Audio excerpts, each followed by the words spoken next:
Today I'm just going to read an excerpt from Helen Gerber's Tales of Norse Mythology regarding the Valkyrs, which make of it what you will. So it's chapter 18, the Valkyrs, the Battle Maidens. Odin's special attendants, the Valkyrs or Battle Maidens, were either his daughters like Brunhild or the offspring of mortal kings, maidens who were privileged to remain immortal and invulnerable as long as they implicitly obeyed the god and remained virgins. They and their steeds were the personification of the clouds, their glittering weapons being the lightning flashes. The ancients imagined that they swept down to earth at Valfather's command to choose among the slain in battle heroes worthy to taste the joys of Valhalla, and brave enough to lend aid to the gods when the great battle should be fought. There through some battlefield where men fall fast, their horses fetlock deep in blood they ride, and pick the bravest warriors out for death, whom they bring back with them at night to heaven to glad the gods and feast in Odin's hall. And that's from Boulder Bede by Matthew Arnold. These maidens were pictured as young and beautiful with dazzling white arms and flowing golden hair. They wore helmets of silver or gold, and blood-red corselets, and with spears and shields glittering, they boldly charged through the fray on their mettlesome white steeds. These horses galloped through the realms of air and over the quivering Bifrost, bearing not only their fair riders, but the heroes slain, who after having received the Valkyr's kiss of death, were thus immediately transported to Valhalla. As the Valkyrs' steeds were personifications of the clouds, it was natural to fancy that the hoarfrost and dew dropped down upon earth from their glittering manes as they rapidly dashed to and fro through the air. They were therefore held in high honour and regard, for the people ascribed to their beneficent influence much of the fruitfulness of the earth, the sweetness of dale and mountain slope, the glory of the pines, and the nourishment of the meadowland. The mission of the Valkyries was not only to battlefields upon earth, but they often rode over the sea, snatching the dying Vikings from their sinking dragon ships. Sometimes they stood upon the strand to beckon them thither, an infallible warning that the coming struggle would be their last, and one which every Northland hero received with joy. Slowly they moved to the billow side, and the forms, as they grew more clear, seemed each on a tall pale steed to ride, and a shadowy crest to rear, and to beckon with faint hand from the dark and rocky strand, and to point a gleaming spear.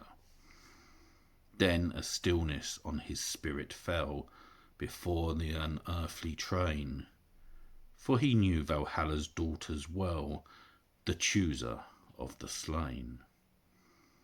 And that's from the Valkyr song, Mrs. Hemans. The number of the Valkyrs differs greatly according to various mythologists, ranging from 3 to 16, most authorities, however, naming only 9. The Valkyries were considered as divinities of the air. They were also called Norns or Wish Maidens. It was said that Freya and Skuld led them on to the fray. She saw Valkyries come from afar, ready to ride to the tribes of God. Skuld held the shield, Skorgul came next, Gunnar, Hilda, Gondal, and Geirskogul, thus now are told the warriors Norns. And that's from Simon's Edda, Henderson's translation. The Valkyrs, as we have seen, had important duties in Valhalla when, their bloody weapons laid aside, they poured out the heavenly mead for the Einherjar. This beverage delighted the souls of the newcomers, and they welcomed the fair maidens as warmly as when they had first seen them on the battlefield and realised that they had come to transport them where they fain would be. In the shade now tall forms are advancing, and their wan hands like snowflakes in the moonlight are gleaming. They beckon, they whisper, "Oh, strong-armed in valour, the pale guest awaits thee. Mead foams in Valhalla." From Finn's Saga, Hewitt.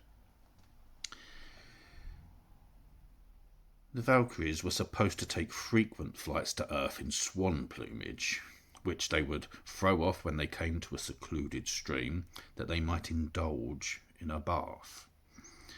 Any mortal surprising them thus and securing their plumage could prevent them from leaving the earth, and could even force these proud maidens to mate with him, if such were his pleasure. It is related that 3 of the Valkyrs, Aldrun, Alvit and Svanfit, were once sporting in the waters when suddenly the 3 brothers, Egil, Slagfin and Volund, or Wayland the Smith, came upon them, and securing their swan plumage, the young men forced them to remain upon the earth and become their wives. The Valkyrs thus detained remained with their husbands 9 years, but at the end of that time, recovering their plumage, or the spell being broken in some other way, they effected their escape. There they stayed 7 winters through, but all the 8th were with longing seized, and in the 9th fate parted them.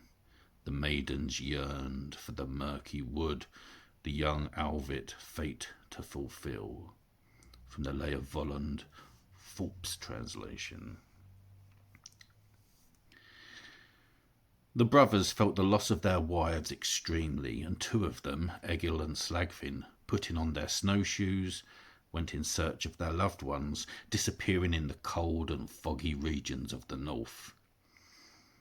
The 3rd brother, Volund, however, remained at home, knowing all search would be of no avail, and he found solace in the contemplation of a ring which Alvit had given him as a love token, and he indulged a constant hope that she would return. As he was a very clever smith and could manufacture the most dainty ornaments of silver and gold, as well as magic weapons which no blow could break, he now employed his leisure in making 700 rings, exactly like the one which his wife had given him. These, when finished, he bound together, but one night, on coming home from the hunt, he found that someone had carried away 1 ring, leaving the others behind, and his hopes received fresh inspiration, for he told himself that his wife had been there and would soon return for good. That self-same night, however, he was surprised in his sleep and bound and made prisoner by Nidud, king of Sweden, who took possession of his sword, a choice weapon invested with magic powers, which he reserved for his own use, and of the love ring made of pure Rhine gold, which latter he gave to his only daughter, Bodvild. As for the unhappy Volund himself, he was led captive to a neighbouring island, where, after being hamstrung, in order that he should not escape, the king put him to the incessant task of forging weapons and ornaments for his use. He also compelled him to build an intricate labyrinth, and to this day a maze in Iceland is known as Volund's house. Volund's rage and despair increased with every new insult offered him by Nidud, and night and day he thought upon how he might obtain revenge. Nor did he forget to provide for his escape, and during the pauses of his labour he fashioned a pair of wings similar to those his wife had used as a Valkyr, which he intended to don as soon as his vengeance had been accomplished.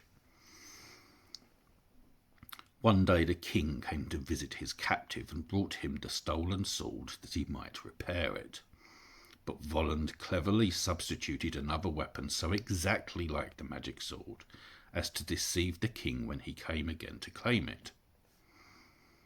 A few days later, Volund enticed the king's sons into his smithy and slew them, after which he cunningly fashioned drinking vessels out of their skulls and jewels out of their eyes and teeth, bestowing these upon their parents and sister.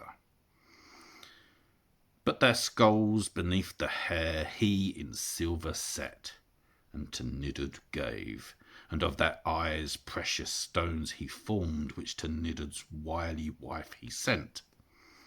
But of the teeth, of the two, breast ornaments he made, and to Bodvild sent. From the Lay of Volund, Forbes translation. The royal family did not suspect whence they came, and so these gifts were joyfully accepted. As for the poor youths, it was believed that they had drifted out to sea and had been drowned. Some time after this, Bodvild, wishing to have her ring repaired, also visited the smith's hut, where, while waiting, she unsuspectingly partook of a magic drug, which sent her to sleep and left her in Volund's power.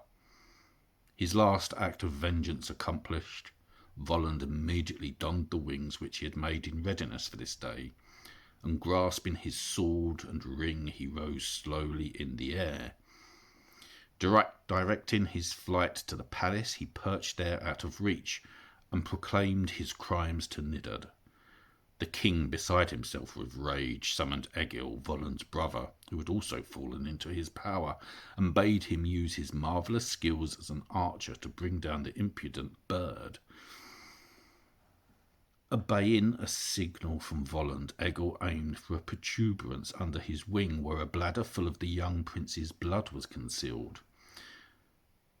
And the smith flew triumphantly away without hurt, declaring that Odin would give his sword to Sigmund, a prediction which was duly fulfilled. Volund then went to Alfheim, where, if the legend is to be believed, he found his beloved wife, and lived happily again with her until the twilight of the gods. But even in Alfheim this clever smith continued to ply his craft, and various suits of impenetrable armour, which he is said to have fashioned, are described in later heroic poems. Besides Balmung and Joyous, Sigmund's and Charlemagne's celebrated swords, he is reported to have fashioned Maimin for his son Heimer, and many other remarkable blades. It is the mate of Maimin, of all swords it is king, and Wayland it wrought, Bitterfur it is height. From Anglo-Saxon poetry, Coney Bear's translation. There are countless other tales of swan maidens or Valkyrs who are said to have consorted with mortals. But the most popular of all is that of Brunhild, the wife of Sigurd, a descendant of Sigmund and the most renowned of northern heroes. William Morris, in The Land East of the Sun and West of the Moon, gives a fascinating version of another of these Norse legends. The story is amongst the most charming of the collection in The Earthly Paradise. The story of Brunhild is to be found in many forms. Some versions describe the heroine as the daughter of a king taken by Odin to serve in his Valkyr band, others as chief of the Valkyrs and daughter of Odin himself. In Richard Wagner's story, The Ring of the Nibelung, the great musician presents a particularly attractive, albeit a more modern conception of the chief battle maiden, and her disobedience to the command of Odin when sent to summon the youthful Sigmund from the side of his beloved Sieglind to the halls of the blessed.